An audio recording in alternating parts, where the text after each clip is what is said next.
Powerhouse, presented by Alliant Energy. Alliant Energy, we're on for you. Welcome back to Powerhouse.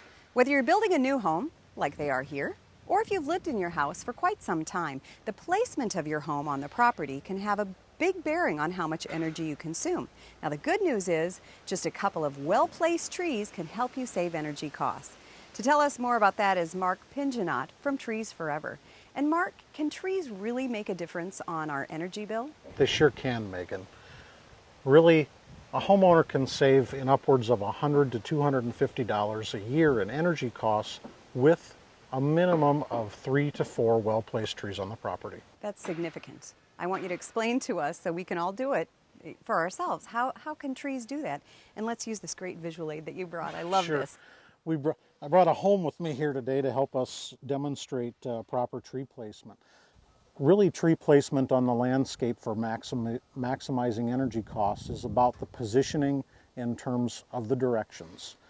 Ideally, on a home landscape, we're trying to accomplish two things. We're trying to reduce the energy in the summer months by cooling the home with shade, and we're also trying to reduce the wind load on a home in the winter months by providing a windbreak type of an effect.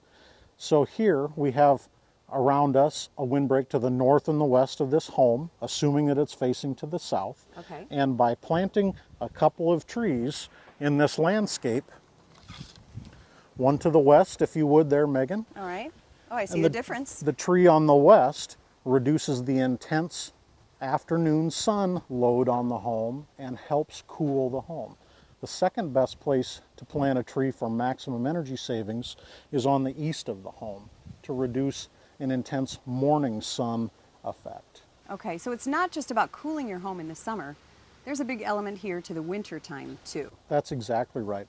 A windbreak to the north and the west of the home reduces the amount of wind load on a home by a minimum of half. Windbreaks planted on the north and west of the home can reduce the wind speed by as much as half. A 40-mile-an-hour wind coming across a field would be half as much on the inside of the windbreak. So that's half as much work that the heating system of that home would need to do in order to bring that up to a comfortable temperature. Okay, what's this little tree about? Yeah, we brought this one to illustrate the need to plant around an air conditioner. Let's assume our air conditioner's off to the corner of this house. We'd plant a shrub or a small tree over that air conditioner, and the shade that tree or shrub provides to the air conditioner reduces the amount of work that it has to do, and it might also reduce the amount of noise that you'd hear from that air conditioner. Okay, now I want to make clear too, most houses don't face due south.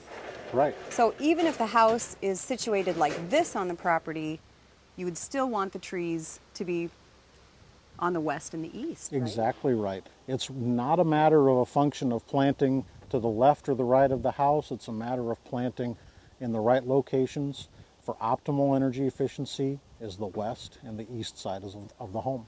I'm a homeowner. I'm going to go to my nursery and pick out some trees. What should I look for? The way that I think about selecting trees, Megan, is to use the soils, the amount of sunlight, use the location that we're planting to help narrow the choices down. So knowing what your soils are, the amount of moisture that they hold, how many hours of sunlight that location receives during a day, taking that information with you to the nursery really helps whittle that list down and helps us get at placing the right tree in the right location. Okay, now what about winter versus summer and choosing the variety of tree? Do I want different trees for here than I do here? Do I need evergreens for the winter? Generally, we think of evergreens as being an optimal selection for a winter windbreak selection, and we usually think of overstory shade trees, deciduous trees, for being optimal for energy efficiency savings.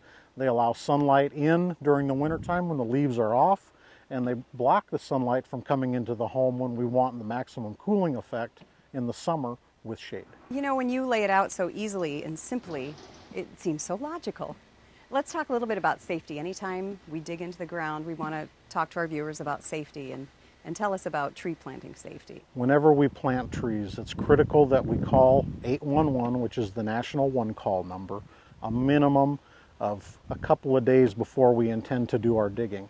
What that does is it allows time for the utility crews to come out and mark the underground utilities so that we know that we're not planting over something or by our digging might cause an accident. It's also important to look up when we plant so that we're not planting something that will grow up through overhead utility lines and become a problem or disrupt service down the road. And I think that viewers should also know that a well-landscaped yard can add up to 10% to the value of your property. Okay, do you have any other tips for us as far as caring for these plants once they're in the ground? Really, once plants are in the ground, it's critical to care for them through what I would call their youth and juvenile period. Mulching trees in the landscape reduces maintenance, reduces the amount of watering that's necessary, and also caring for pruning the tree over a period of time will ensure that that tree has the ability to live its maximum lifespan and provide the homeowner all of the energy savings that it possibly can. Great, thanks so much for joining us today. Thank you.